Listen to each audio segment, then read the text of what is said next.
You're constantly peeling layers of your false self off your entire time leading. You're telling them, don't have big emotions because I don't have big emotions. You need feedback to be able to get better. No, your vision sucks. We grew up just in a lot of pain. Don't take it personal. What's your why in life? What gets you out of the bed? Welcome back to another episode of the New Rules Podcast. It's your girl, Breezy, and I am here with Mr. Adrian Crawford. How are you doing today, sir? I'm doing well. Just went from one meeting call. Now we're here recording the podcast. It was a really good call. So yeah, it was a great call. Great job. I appreciate it. Awesome. I appreciate it. Yeah. It's been really cool. I think over the last several weeks, just kind of, though you do this work of helping people, really unlocking authenticity, helping them understand the direction, trying to help them go. But when you actually do it for yourself and starting to really, it's been the last 3 or 4 weeks, just really dialing into what does really the next 10 years look like? What are we doing as a company, so on and so forth. So it's been really cool. Then to actually see that play out. And then when you actually share it with people, them actually, oh no, that makes complete sense, was really good. But also actually activating it and doing it was awesome. In order to be an expert in something, you have to continuously, keep learning about it. Yeah. What's something new that you've learned about authenticity? I think knowing being more aware of like which way that you go. So what I mean by that, I am going to always be, as much as I'm going to be a little bit more hesitant to step out there. And when I feel resistance, right? When I feel people maybe questioning it or, when I'm stepping out there kind of on something brand new on my own, whatever, I can begin to question myself if even somebody else questions me. But what I'm starting to realize, my natural bent is always ask people, what do you think? What do you think? What do you think? And I'm realizing I have to lean the other way because my fears, I've been in that world to where people just live in an echo chamber and they don't listen to anybody. So I'm always fearful I'll go there. But my natural bent my entire life has never been to go that way. It's always been kind of the opposite where I ask too many people. And so what I'm learning right now is many times, it's like I really got to lean in the other direction. I feel like I'm in a season of my life and authenticity of really like knowing myself, being aware of myself and trusting it. That's probably the biggest way to say it now that I've got to it. It's like I'm actually learning to trust myself a little bit more. Would you put some of that towards your age as well? Like you're just hitting that phase of life? Yeah, because I think one of my mentors said, like, I've said it here on the podcast before, he said between 50 and 60, man, you really hit a stride. And I can honestly attest to that. It was right around when I turned about even, I was like 44, 45, that man, I started to hit a stride where it was like something just clicked, where it was kind of like, there was nothing. It wasn't just because of age. It was like, man, I still had energy, but I just really could see very clear. And I really had like just this other, it's like literally felt like I had a level of wisdom. It reminded me of the time when I took a big jump athletically. I was 16 years old, 17. It's the first time I ever dunked the basketball, right? I was like the day before I couldn't dunk a ball, literally. And then the next day, like I was jumping way above the rim. It was like the craziest thing. Nothing different happened. But that moment changed. I remember that moment in my 30s where I had this moment where I took another jump. And I feel like right around 44, 45, so about a year and a half ago, I took a big jump in wisdom where I was like, oh, no, I really see it clear. And I started being able to just make very clear choices and decisions that really were spot on. So, I think over time and age actually happens. And I think just constantly, it's the whole thing of like, we talk about pound the rock or chopping wood, just keep doing the same thing over and over and over again. And then one day, it's on the 101st blow that you're like, oh, this actually works. So Well, I think there's a lot of unpack there, but for the same time, we could do a whole other episode on that. Yes, we can. But today's topic is don't take it personal. Don't take it personal. I know. Shout out to Monica. I was about to say, okay, so whenever we did this in Culture Creators with the rest of the staff, you referenced Monica's music video. Yeah, I did. Why'd you do that?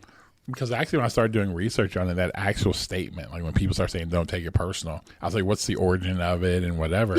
You said ChatGPT, what is the origin of it personal? And it pops up Monica's music video. It really it popped up, like it kind of gave some other stuff and then it said, it really became mainstream with this video actually in the 90s and stuff like that. And so because when you say don't take it personal, I think of Janae. What's it? Janae Aiko? Yeah. The worst. Don't take it personal. No. You know the song. I may know the song. No, but you know the song. But she's not. But she's not original. It's Monica. Yeah, okay? that's okay. I'm not saying. Okay. I'm not saying Monica's not the original. I'm just saying, generationally. No, so I'm old. Got it. Cool. That's what. But why is like you were saying in the beginning, so incredibly wise. You're really hitting a stride. Nice way of saying old. I appreciate that. Thank you. Okay. Okay. So tell us more about it. What is this idea of don't take it personal? Well, that statement, when it's made, usually it's made by people in society or whatever that, and many of your listeners have had somebody probably at some point in your life tell you, don't take it personal. And normally what that is that you've shown some type of emotion towards something that's happened, whether someone corrected you on something, or you're in a business deal and all of a sudden, it goes a different way, and and you showed emotion. So a lot of times when people show big emotion towards something, people say, don't take it personal. Well, for a long time, I thought about that. I didn't agree with it, and I don't agree with actually how that statement, how it plays out, because a lot of times when people are saying that, they're saying don't have big emotions about something that you were invested in, or something you really cared about. You're going to have emotions about it. And a lot of times why people do that is because they're more worried about they're worried about your emotions. They don't want to feel emotion because you got big emotions. You know how it is, all of a sudden somebody has big emotions and you're like, oh, it makes you feel sad, mad, angry, whatever. And so then you say, well, you don't take it personal. And you're telling them, don't have big emotions because I don't want to have big emotions. You know what I mean? I don't want to deal with the emotional stuff. But actually this idea of not taking things personal, it goes a little bit deeper. I actually think it is essential in actual leadership. I think it's essential in being someone who's disruptive. I think you can't take things personal, but I think, and what we're going to talk about today is a lot different than kind of what it actually means, or kind of like the typical saying or the typical way that the meaning takes place in society. Over the past few episodes, we've talked a lot about what it means to give and receive feedback. We've talked a little bit about what does it mean to kind of give birth to something or have a kind of vision and it to feel like that thing is also you. And now we're talking about don't take it personal. So we've kind of rode the same theme over a few weeks. And I've noticed that when we do that, it means that there's something really important that you're trying to get people to understand. So you're communicating kind of a similar thread in a bunch of different ways. What would you say that is? I think ultimately what I'm trying to communicate in this, over the last few, episodes is that, like, for critical feedback, or this idea where we're going to dive into and not taking things personal, is that you need these things in order to get better. You need feedback to be able to get better. You need to be able to handle certain things in a way to where you can see clear, and we'll talk about the separation between the role and actually your authentic self and what that looks like. And because now you can get good feedback, you can actually learn from it. And I think in today's world, we are so void of emotion, or not trying to feel pain. So because we're so void of not trying to feel pain, we're not used to feeling pain. And because I was listening to this meme the other day, and it was like kids today are learning about emotions through Inside Out 2, right? My generation, we learned emotions through like Bambi, mom getting shot. Like the Lion King, you know what I'm saying? Yeah. Like Mustafa dying. That's how we learned emotion. So we grew up just in a lot of pain of seeing bad things like that, right? But in all seriousness, I think because we avoid pain today, we then, or we're not used to it, then we just try to avoid it. So then when it comes to correction or actually trying to hear someone say things and just being able to read it, we don't ever want to feel that. So when you don't want to feel it, you don't get used to it and you don't get better. And I think a lot of leaders, and I think a lot of people end up stopping. I think a lot of people live disillusioned. I think a lot of people never maximize their full potential. I think a lot of people don't end up being disruptive. They don't write the rules. They don't do that because they're not willing to have the toughness to get that. And so this is what it's really about. It's about building the muscle so that you can actually continue to keep getting better. So this idea of don't take it personal can actually seem so contradicting to what we talk a lot about in terms of authenticity and the authentic self, especially as it relates to role, because of how much we talk about how there shouldn't be this massive chasm between your personal life and your professional life. So can you put a little bit more words to what it is that you're trying to get at there? It's a concept that we talk about sometimes around here about content versus container. And what I mean is that, yes, you have your authentic self, who you are, but you are not like, so if you think about a container is valuable because it holds something. But the thing is, the most important thing is what it's holding, right? So if it's just, right now, if you're listening to it on a podcast, if you're on YouTube, make sure you get on our YouTube, subscribe, all right? But anyway, right here, this we look so cool. The visuals, we just look Shout awesome. out to Lauren out there, killing the game right there. And so here's the thing, but when you look at this container, this water, it's like, it's in a plastic bottle. Well, I could pour this out and put it inside something else. The most important thing right now is the actual water. So that kind of now bringing to an individual, that's like your authentic self, right? You are not the role or the job. That's not your authentic self. I mean, that's a part of who you are. That's something you do. That's how you bring your authentic self to the world. That's how you deliver your real purpose and meaning to that. So when I talk about this idea of don't take a personal separation of like role and authentic self, what I'm saying is that you bring your authentic self, but the role you play, whether if it is you're playing the role of a coach or you're playing the role of a CEO, you're playing the role of a manager, you're playing the role of, you're playing, as somebody who may be working in administration, whatever, is that's your role you play. And so you bring who you really are to that role. But there is a role that you play in that. And that's not the fullness of you, because when you think that role is all that you are, right? Then what happens when that role goes away? What happens when you get fired? Is your purpose, is your meaning in life done? No. What happens all of a sudden? Yeah, if they get rid of that job, your meaning in life isn't gone away. And so that's what I mean by the separation of the true self, authentic self. So a lot of ways we say it's like content versus container. The content is what matters. Containers change. I think the content of what you bring, that's what we're getting to. And that's the essence to bring in every place you go. How do you most authentically store the content of who you are in all of the different containers you find yourself in? Yeah, I think it's what we talk about. It's the idea of like self-awareness and its resilience, and the resilience to remain self-aware. So, for example, I use I do radio for Florida State men's basketball. Well, there's a lot of incredible like announcers and commentators, color commentator people on ESPN, people like Doris Burke, Jay Billis, and the list goes on and on. Well, here's the thing. They're very savvy basketball minds. I mean, the way they think about basketball, I mean, they're studying. I mean, they're looking at different ways. Okay, they ran this. I mean, they could recall, oh man, hey, they ran this back in, in 2005, and this is the cuts they ran. For me, I'm not trying to progress my career in like broadcasting. If I was, then I would do that. But actually what I do is when I love doing, so I love Florida State basketball, and I love just being able to share. So when I'm on there, I actually just bring, what do I do? It's unlock authenticity. So when I show up in that container, what am I trying to do? I'm trying to give the listeners really to understand what's actually happening. Man, time and score. Okay, it's during a timeout. What is the coach really talking about right now? I try to bring them in there because I actually know what's actually happening for the most part, because I've been in those things. I know what's the emotions the players are feeling right now. How do you handle when you're down 14 points? What do you need to do? What are the internal things to kind of get back into a game? Or if you're up 14, what helps you stay in a game? So that's all about unlocking the underneath stuff. So I bring that there, and that's just naturally who I am. And so that's just a very simple way of actually how I do that. I did that when I was used to do basketball skill training. What did I do? There's a lot of people who are better technical trainers, but very few people in the world were better than me at helping people understand who they were. Unlocking authenticity. This is who you were as a player, and then building skill sets around it. And so here's what I would do. Then I would surround myself and our team with people who had better, like maybe skill sets, shooting guys who were better teaching off pick and rolls, better guys who could teach post players. I had all those people who worked on our team. And so because of that, I could just outsource that. Hey, you're going to take them because they need to work on this. But I was the one who kind of would get them to understand who they are and then have the toughness to remain that. So those are just two simple ways. Or when I say those are containers, but the content of unlocking authenticity always comes out in those different ways. Let's take color commentating, for example. Yep. Somebody gives you critical feedback or maybe shares their opinion about how it is that you're doing it. Yep.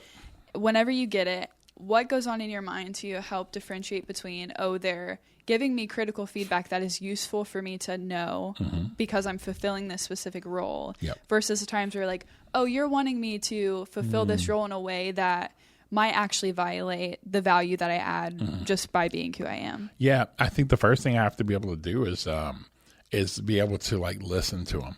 So this is the whole idea of don't take it personal, right? So what I mean in those moments is that if, like what you just said, say somebody's coming to me and they're like, hey, man, you need to do a better job of calling out the plays. You need to do a better job of knowing all the background and of the opposing team and where they went to high school and their elementary school coach and like all this stuff, right?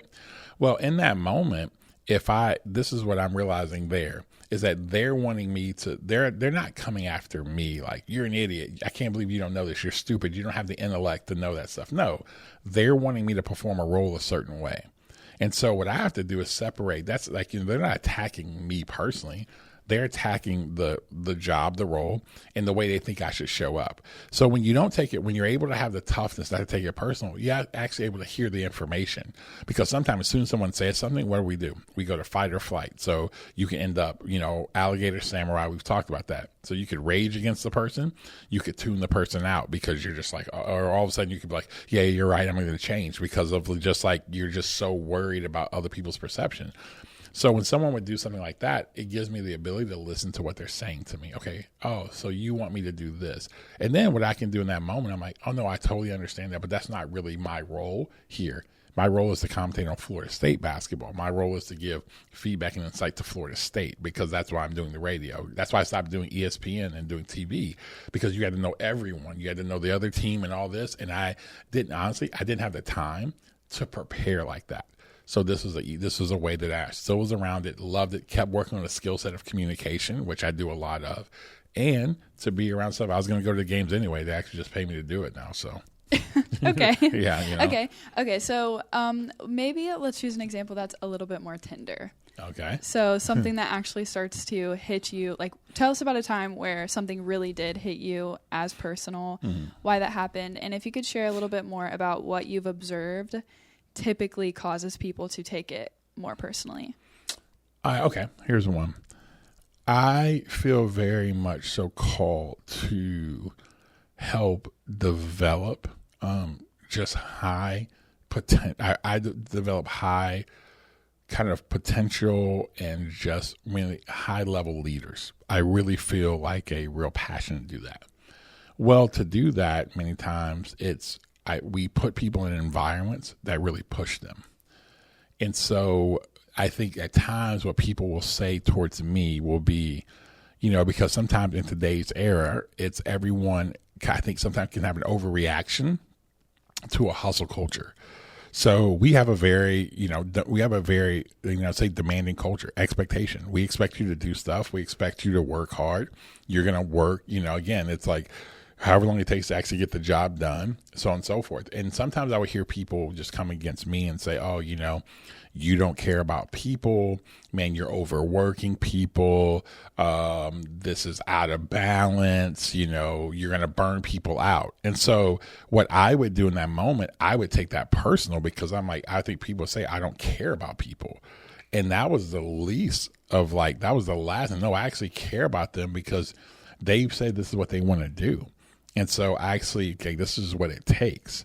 And so for a long time, then I would start to back up. I would start to drop expectations, doing all that stuff because I didn't want to be seen a certain way. And so that's one way that it would hit me. And it really would hit me in a really difficult manner sometimes. Like you said, you've worked with a lot of people who are high potential, high performing. Yep. And don't typically start that way. I think a lot of people say that they work with high level leaders, but there's also a difference within that where there is the okay to the good and then the good to the great. Yep. And I think that you spend a lot of time helping people who are okay, seeing that they can be really good. What have you noticed? Because I think even in the okay, people who really believe that there's so much against them, that there's a lot that they can't change. They don't even know if they want to be good. Is it worth being good? I don't know. Yeah. There's a lot of mindsets that have to be consistently hit. Yep. And that's what you're talking about is in that process, I sound like the bad guy. Yep. Because I'm consistently having to push people to their limits once they say that that's what they actually want. Yeah. But even when they say that's what they want, when it comes down to it, it's kind of well, I don't know if I really want that because that's really hard and I actually don't like that idea. Yep. But it doesn't feel like it's the idea that they don't like. It feels like it's you that they don't like. Yeah, it's a great way to put it. No, it feels like, and honestly, they will, at times with people, they will see me, even though I'm saying now, oh, they're attacking the role. No, they actually they don't see it this way. It's oh, it's the role. They're like, no, you're the bad guy because you're causing this. And so what ends up happening for me in those moments is that over years, what I've come to realize is that, okay, I've had proof and evidence of the type of leaders that this kind of produces, people that go on to really make real impact, so on and so forth. And so what I've come to now is realizing that I am going to put on the table if you actually want to be that or not. and the environment will reveal it. That's one of the things that I love, why I loved athletics so much, is because you can say whatever you want to say. You can say how good you are, you can say how hard you want to work, until you're in that environment. Until you're in an environment with people to where they are that. And then just, I tell you, in those moments, just expose who you are. And I think now I'm just way more confident in it, that people don't have to be here. You don't have to be in this environment. And you can have that opinion. And I think what I've had to grow up in is that it wasn't an attack on me, it's an attack on the role and what I'm challenging it. Because sometimes when I'm drawing that line, here's what I'm saying. I am making you face reality of that. Everybody says they want to be all these things, right? And now when you have to face that, it's going to make you have to face yourself. And instead of facing yourself, you want to blame somebody else for it now. You want to look at me and say, no, that's not how you have to do. I was talking to a young man who I used to train, and he works now in investment banking. He's in New York City now. And so I asked him, we were together at a football game just literally this past weekend. And I asked him this question. I was like, man, what's your work day? Like, what's your hours, whatever? He's like, man, it's not too bad. This is literally, he's like, it's not too bad. He's like, man, I probably work about 60, 70 hours a week. Dude, a lot of people who I know, and people sometimes who even, unfortunately, who work for me sometimes, you talk about 60, 70 hours, you would think like, oh my gosh, and you're talking, this is the worst thing ever. I can't believe it. This is just terrible. We don't care about people's well-being. And I'm talking to him, and he's like, and we're talking about a guy, he's not making he's making decent money, but he's not like in that upper echelons of investment banking. He's just getting started in his career. But this is what he wants to do, and he's willing to make the sacrifices for it, and that's the choice he's making. And so for me, what I know, forcing yourself to reach your potential, you're going to have to stretch limits. And it's okay if you don't want to do that. That doesn't mean you're bad. It doesn't mean like, oh man, that somebody else is better. That's not the case. But what you can't do is say you want this thing and then put in this level of effort. It doesn't happen. Or this level of hardship you're going to have to go through. It just doesn't happen. There's just no way. It's never happened in human history. You're going to have to go through some stuff. And what we do is just work through that. And I had to get through the fact of just, man, I was so obsessed with people liking me. And so I finally got to a place where I can't do that anymore. So getting to this idea of don't take it personal, we've shared a few personal examples. How can people find themselves in the story? I think you're really good at that. Can you share some examples of what things that other people might be facing that are pushing them to take it personal, and steps they can take to approach it a little bit better? Yeah, I think that, for example, there's, somebody who maybe you're leading, and maybe you have to make some difficult choices. Maybe like, man, for the next level within the organization that you're leading or whatever, some people can't go with you. Maybe they don't have a skill set. Maybe you're going from having generalists to now you need specialists, right? And so what ends up happening in those moments is that people can you're in that moment, and then all of a sudden, say you have to make that decision, people begin to say, oh, you're changing. You're different now. You only care about money. You only care about this. You used to care about people. You don't care about people anymore. You just care about the mission. The mission's gone over the people. And now all of a sudden, if you care about people, you care about this, and they're saying that about you, everything in you wants to defend that. You're like, no, that's not why I'm doing. I'm actually trying to do this so we can actually impact more people, so we can do this. And what people will end up doing sometimes, they won't make those decisions. They're slow to make those decisions, or they won't make those decisions at all because they're so worried about, what their perception is and so on and so forth.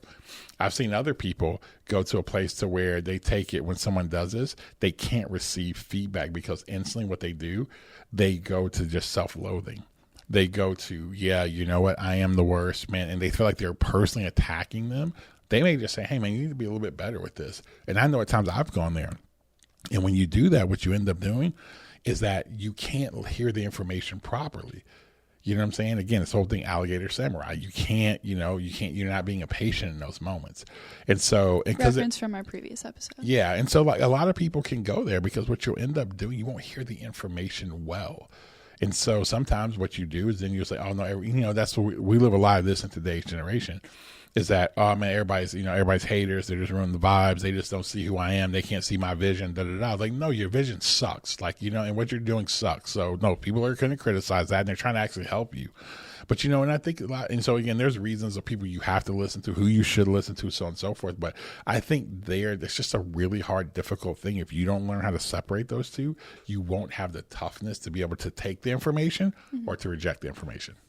How can taking things personally hinder someone's leadership? I think it hinders them from processing information. I think a lot of leaders make bad decisions because they feel some type of way.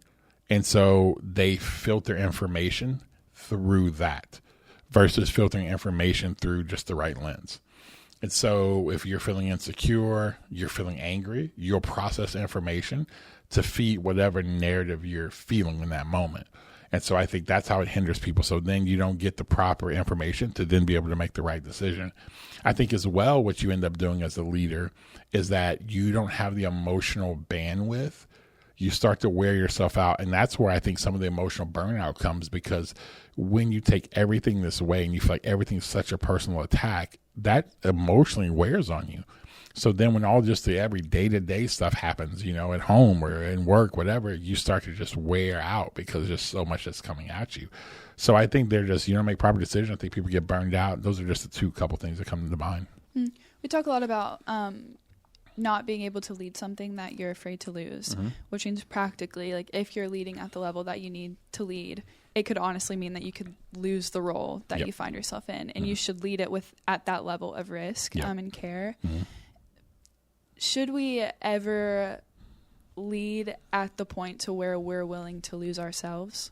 No, I think it's when I use that adage of like, you can't be willing to, you can't lead anything you're afraid to lose. What I'm really pushing at is that when you are leading and keeping somebody around because of your fear, what if they left? Would we be able to do these things?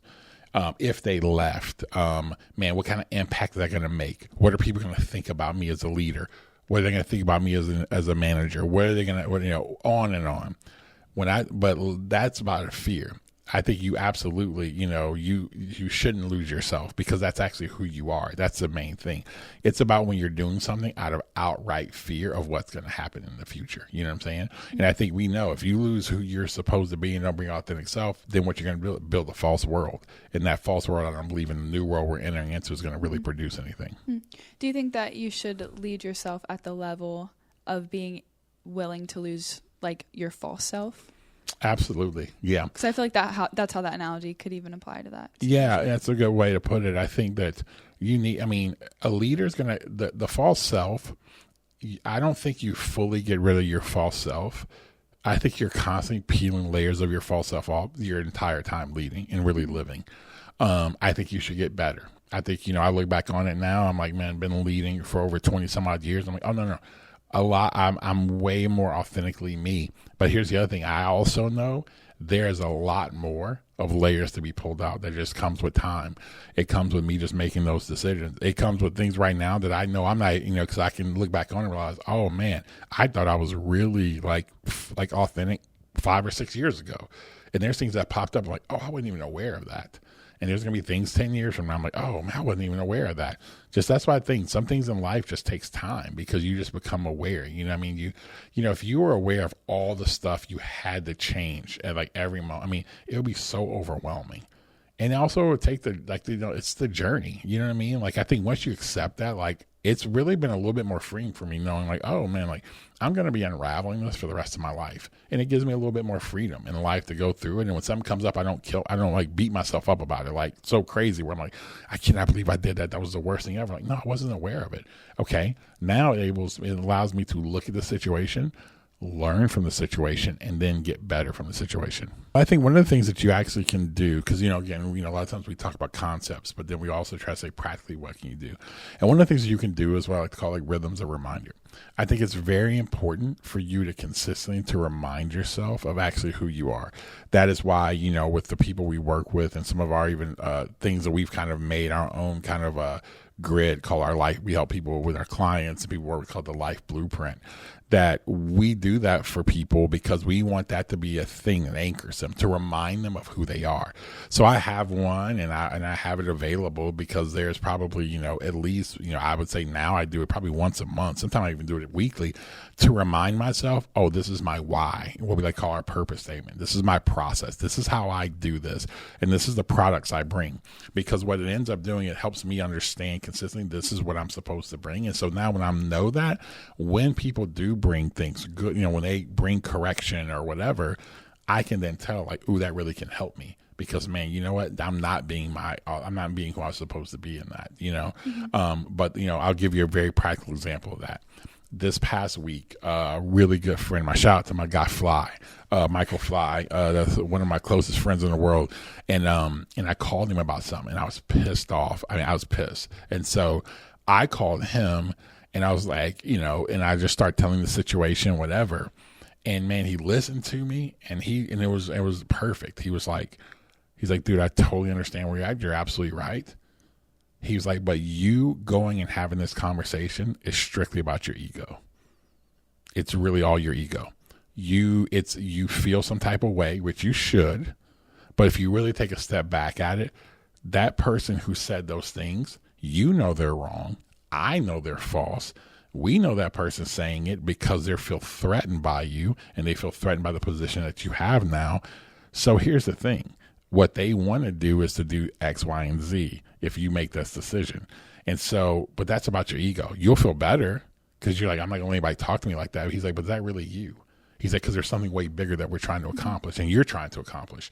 And in that moment, it was super helpful because what happened, I could have looked at that moment and just like, you know, yo, man, like I called you to have my back. You need to ride with me no matter what, right? But here's the thing I do know about him. I know he will ride with me with whatever. But I also know if he's going to say something to me like that, I know it's for my betterment, because that's the other thing too. We have history. And that's one thing I will tell you. Not everybody's opinion gets the same amount of weight in my life. You know, I can learn from everybody. But like people like Fly, you know, people like my wife, people like you who I'm around, like those things, Dr. Zoda, they get more weight in my life because they've had longevity of speaking to things and showing that their intentions are good for me. There are people who I know, they want me to be a certain way. They want me to lead a certain way. So when they bring something to me, a lot of times I'll listen to it, but I also have to be willing to realize, man, a lot of times they're just wanting me to change who I am and what I'm supposed to bring, not actually changing for the better. And so I was super appreciative of that. So what it was because if I didn't have the reminder of who I was, man, I probably would have, I could have rejected that, whatever. But because I'm consistently reminding myself, he was absolutely right. Me acting out of that was not being authentically me. That was the false me wanting to come out to defend myself, so on and so forth. So I would encourage you to, man, get a rhythm of reminder. Like maybe you don't have a purpose statement. And what that simply is like, man, what's your why in life? What gets you out of the bed? Not a job, but what would wake you up? Like maybe you have to remind, what are some core values? Like come up with, go online, type out, just literally Google search or now ChatGPT. Give me a list of core values in general, right? And you get a list and go through those core values. See what resonates with you. And then that can be a simple thing to help you remind yourself of actually who you are, because those things ground you and those things allow you to receive correction in the right kind of way. If you had to rank yourself on a scale of 1 through 5 on how well you do at Don't Take It Personal, what would you rank yourself? Right now, I would rank myself 4. I would say, literally, honestly, 2 years ago, I would have probably given myself like a 2.5, 2.7 maybe. It's really been something that I really had to grow in. And I think I've grown in it. It's weird. I've grown in it because of because I've actually become more confident and understanding who I am. I used to have this false humility thing where if you ever thought that you were good at something, no, you can't think that, you can't do that. There was this quote, C.S. Lewis about humility. It's not thinking less of yourself. It's about thinking of yourself less. There we go. Yeah. So it's not, again, you're not thinking like that you're, man, I'm not good. No, it's the own that. If you, it's like, listen, if you're whoever you are, if you are Yo-Yo Ma, shout out. Let's say I'm diverse in my music taste. Diverse. You know what I'm saying? Lawrence, any other white people out there you like? Anyway, but here's the thing. But it's like, yeah, he's incredible at playing an instrument. Yeah, and that makes him great. But it's like, man, he's worked at it. And that allows him to know when I step into a room, because when you are confident in something, you bring your best, and you perform your best, and you're able to be a blessing to people. When you actually know that, when you think less of yourself, you're not going to bring your full self, which in turn means you're not bringing the best version of you, which is the thing that adds the most value to people's lives. So I tell people, when you're not thinking rightly about yourself, you become a negative, not a positive for people. And so I think that's really important. So I think that's where I've been able to grow, is to be, have a healthy view of who I am, and then going from there. Well, guys, hey, I hope today was actually helpful for you. And so here's what I want you to do. I want you to, just like the question Bree asked me, of ranking yourself 1 through 5, how would you rank yourself? And then wherever you're at, then ask yourself, then just do this. What's one practical thing, literally one thing you can do in order to start working every single day at getting better? Until next time, keep writing new rules.